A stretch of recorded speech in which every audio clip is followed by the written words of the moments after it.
ଗୋଟେ ପିଲା କେମିତି ଟିଭି ଦେଖାରେ ପାଗଳ ସେ। କେତେବେଳୁ ଖାଇଲାଣି? ପାଣି କାହିଁ ପିଆ ହେଇନି? ତତେ ଖାଲି ମାଡ ଦରକାର, ବୁଝିଲୁ?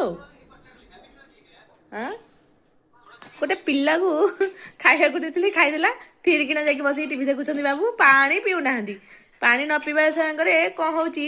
ଖାସ ଏକ୍ସେସ, ଜର ଏକ୍ସେସ, ଥଣ୍ଡା ଏକ୍ସେସ। ପିଲା ଆମର ଶୁଣିବେନି। ମୁଁ କାଲି ତତେ ସକାଳୁ ଛାଡିକି ପଳେଇବି ଅଜା ଘରକୁ, ତୁ ଏଇଠି ଏକା ରହିବୁ। ତଳ ଘରେ କେହି ନାହାନ୍ତି, ତ ବୋପା ବି ନାହିଁ ତତେ ବଞ୍ଚିବା ପାଇଁ, ବୁଝିପାରିଲୁ? ବାସ୍, ସିଏ ବି 6ଛୁ, ଏକୁଟିଆ ନାମ ନବୁରେ ପో।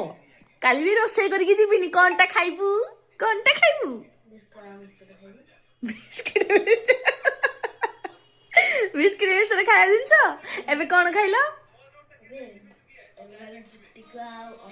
ଅଣ୍ଡା କଷା ରୁଟି। ଓହୋ, ପୁଣି ବଟର ମାରିକି।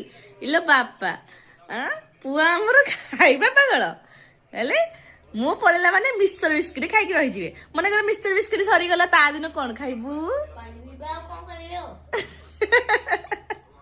ପାଗଳ ପିଲା। ପାଣି ପିଇ କେମିତି ରହିବୁ? ମନେକର ତା ଦିନ ପାଣି ସରିଗଲା, କଣ କରିବୁ? ଆଉ କିଛି ଶିଖିନୁ?